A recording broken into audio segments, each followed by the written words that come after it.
Hi everyone, it's Questor. Um, so here we are right now at the Bodie ghost town. Today is actually our anniversary, so we're gonna see a ghost town in the morning. Not exactly the most romantic thing to do, but I mean, Carrie wants to see this place. So yeah, let's go around and take a look at this historic area. So, this area here is Bodie. You see here all these equipment and all these old houses. And this place used to be a mining town in the 1870s. It had like a 10-year boom. So, and then something happened, like things have changed, and like people just left. So Carrie read up the history, so he'll be able to explain this place to you. It's nice to be back.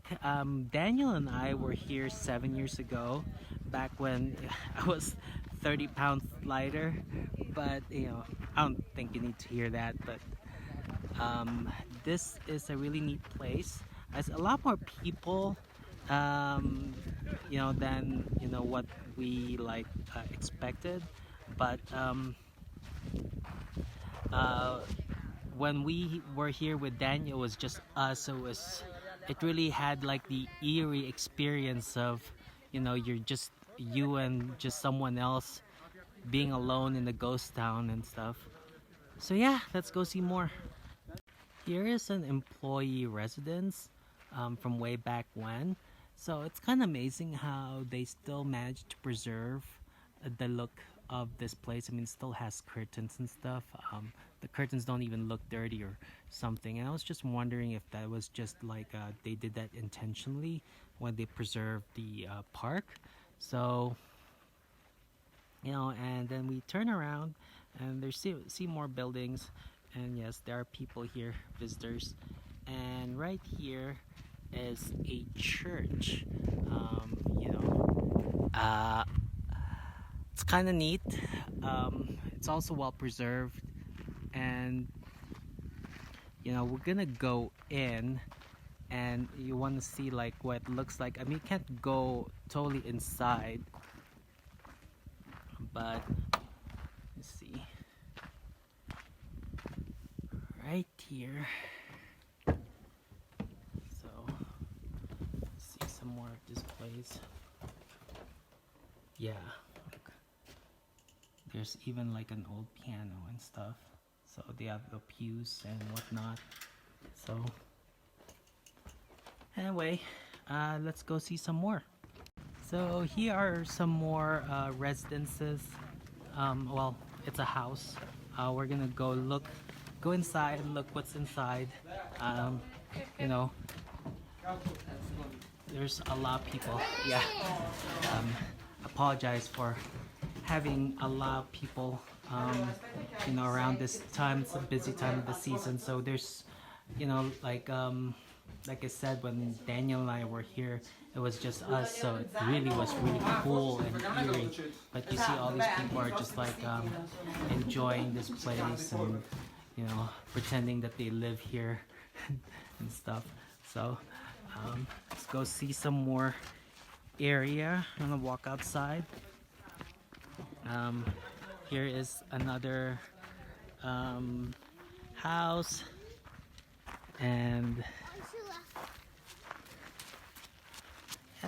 more places. And actually, I like this view right here because kind of gives you an idea. There's like a large building out there. I don't know exactly what it is. I remember like we went all the way there, and you can't go in, so I don't know what it's used for. I'm sure Carrie will be able to tell you. And you see more houses. All right, let's go see some more. All right, there's Carrie who's gonna look at one of these shacks just to look what is sort of inside.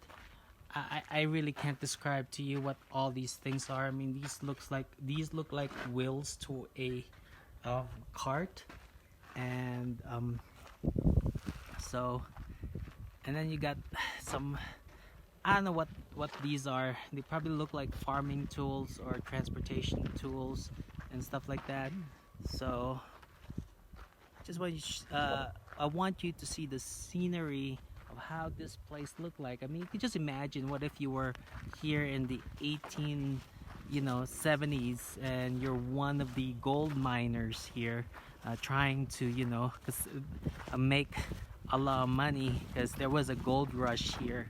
So, well, anyway, it all looks kind of neat in a way. I mean, I really wish we could capture the creepiness or the eeriness of these places, but it's just way too many people right now. And so, well, it's oh, look at that thing.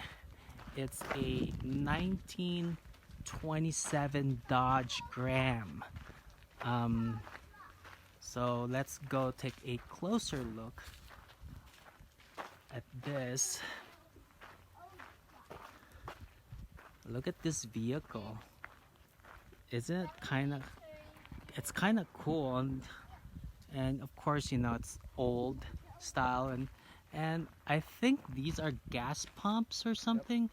Yeah, I think those are gas pumps. And look at that. Look at these houses. And then look at this here. I don't know what this is here. I mean, it's probably like a gas station, as you see. They even have like, just see right there, says no smoking. All right. And then right here there's things like clock inside, and this one looks like a clothing store, because you see that kind of like is a mannequin. It's got the hat on top of it. Doesn't make sense, but this one has a barrel. Kind of look like a would say like a general merchandise store or something. What is that? I'm sorry if you're seeing my bald head in the reflection, but anyway. So I wish you guys can see more and stuff. The reflection is showing the other side. So anyway, yeah, let's keep on looking at some more. So Carrie's like inspecting a few more houses. They look like stores of some sort, so we are gonna go ahead and like get into one of them. Let's take a peek at these, because they locked some of these, well, most of the stores or houses are locked, so this is how it looks like.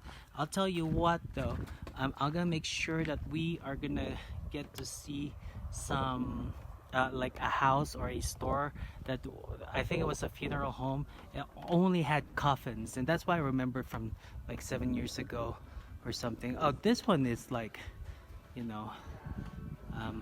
obviously polished to look like, I mean, preserved. Look at this.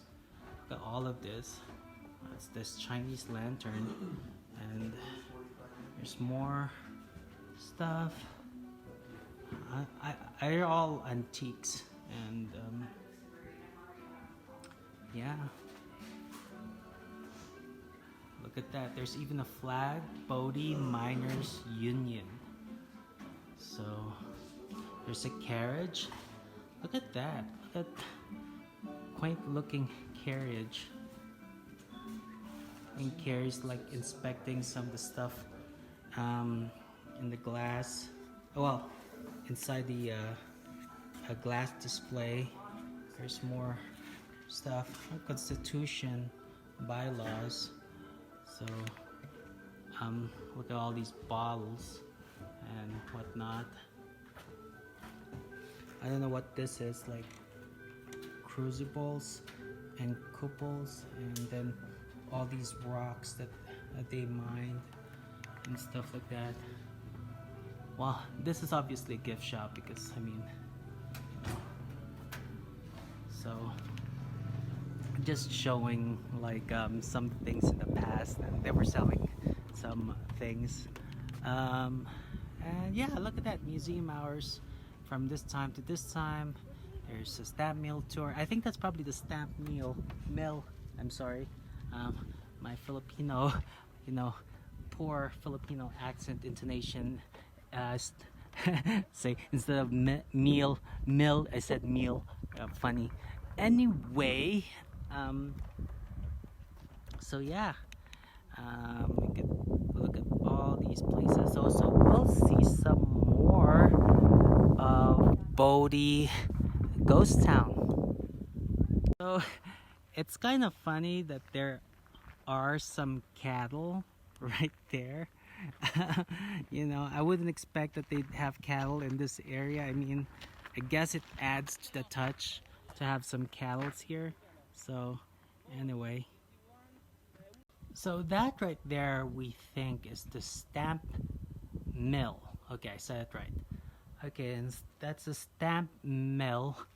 And then right here, just more houses, and not exactly sure what they're for. And actually we're gonna go around. There again is the you know, the old vehicle, and here is the Bodie Hotel. Look at that, Bodie Hotel, meals at all hours and stuff. And you know, all these stuff that they has, like an old typewriter, and I don't know what that is, some luggage and whatnot. And can't really go inside, as you can see there's more in, but place is off limits.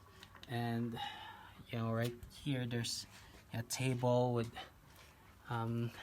plates, and they even have a pool table. How neat is that, from way back when?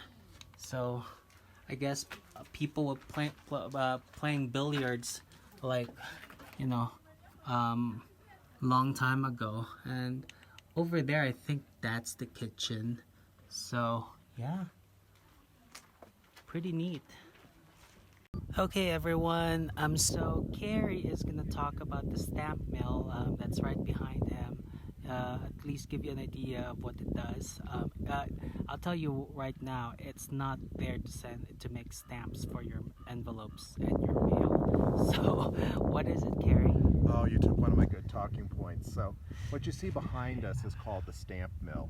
It does not make postage stamps. What it does is it literally stamps things like somebody stomping on something.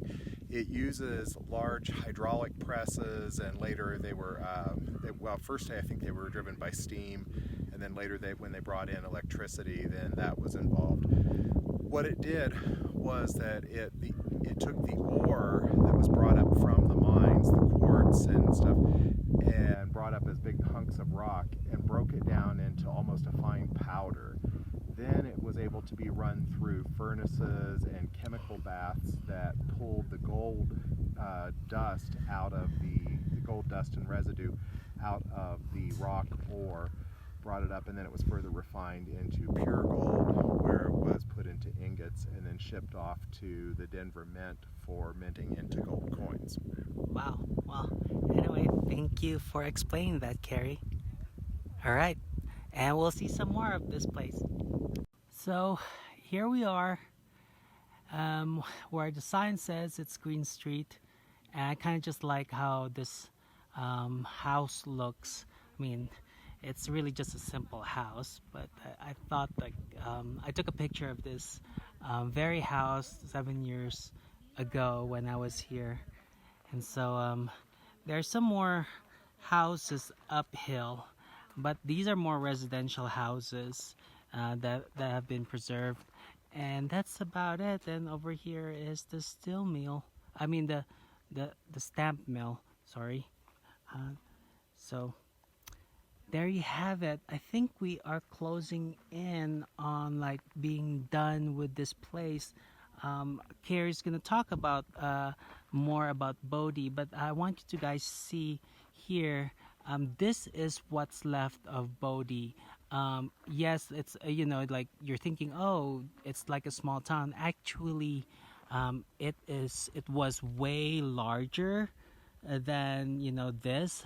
These houses that here are survivors. There were like big fires way back when that took out a lot of the establishments here when it was bustling. Well, actually, it was like starting to go down in profit, but the fires like really you know ruined um, the Bodie economy. Um, so will help contribute to the ruin of the Bodie economy and stuff like that. So yeah, so we're about to head out of Bodie, and right now we have Carrie here, standing in front of, I don't know, was it an apothecary or a like a liquor store or something? It's just a lot of bottles behind Well, him. that's basically just a display right now. This actually used to be some of the wealthier house that belonged to some of the wealthy, prominent citizens of the town. So these are mostly just to display things that they found, artifacts they found around the town, and put in one place for people to be able to view them. So a quick little history on Bodie. I may get some of these dates wrong because I'm going totally just from memory. The man that the town was named after actually never saw it as a town. He was one of two original prospectors that came out in the 1850s, and he actually died within the first year or so of being out here and them staking their claim. The town didn't actually start to grow up. That was in the 1850s. The town didn't actually start to grow up until the 1870s, when a major gold ore vein was noted in the hills up behind us that you saw earlier behind the stamping mill. At that time, one of California's leading mining magnates, Stanford, the one who founded Stanford University, invested heavily in this town to get a gold mine started here. And in the 1870s then is when this town took off. It had a fairly short history as far as a boom because of a number of factors, two really important factors. But it had about a 10-year history where it went from a very small prospecting town to a town of about 7,000 people, and then died off fairly quickly in the 1880s. One of the reasons that this is thought to happen is that two other major mining veins were found further west or further east of here in Nevada and Montana. The other thing was that this town had a series of fires that knocked out part of its infrastructure, and it didn't really recover from that. The mines here, the gold veins, are in quartz, and while there's plenty of gold there, it's kind of in small quantities. They had to refine their methods of mining to extract more and more gold because the original veins started to collapse. And then they were using arsenic and mercury to extract all the gold. Apothecary Okay, I'm kind of done. stuff.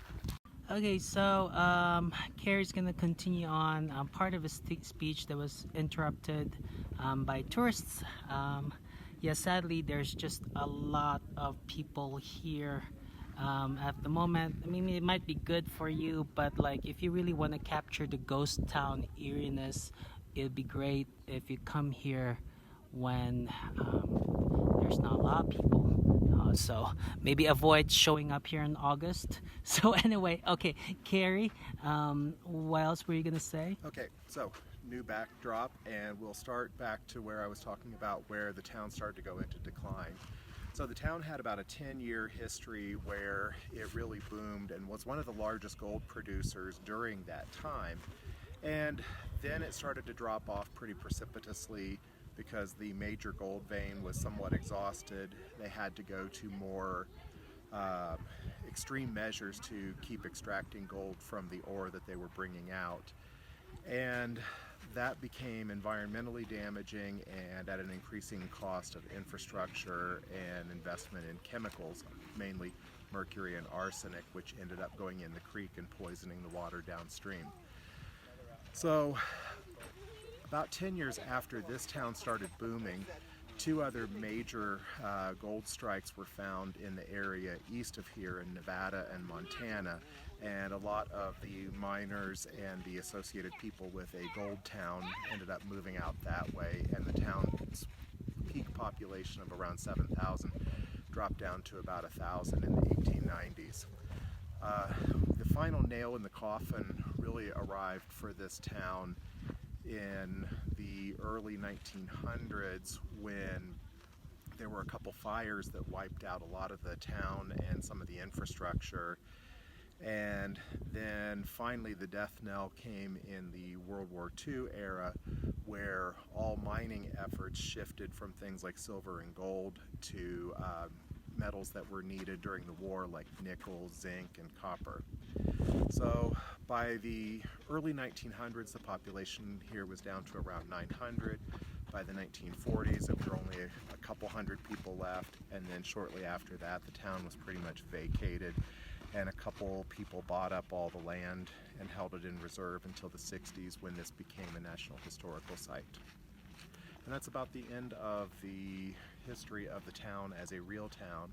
Now it's basically a museum for people to come and see, and as they said, it is not really preserved, it's in arrested decay, which means that they just kind of keep things in as good a state as they can without actually replacing them. Alright, so we're gonna go take one last view of the town right here and here and stuff. So, and yeah, this is the Bodie Historical Site, an old gold mining town, and I love it as a ghost town. So thanks for viewing, guys. I guess I'll do a final goodbye. Alright. Okay guys, so the next stop is Mono Lake, South Tufa. I'm really excited to show you how majestic that place is, and you know, Carrie hasn't seen it, so I really want him to enjoy it. Alright, see you next clip, video clip. Okay, bye.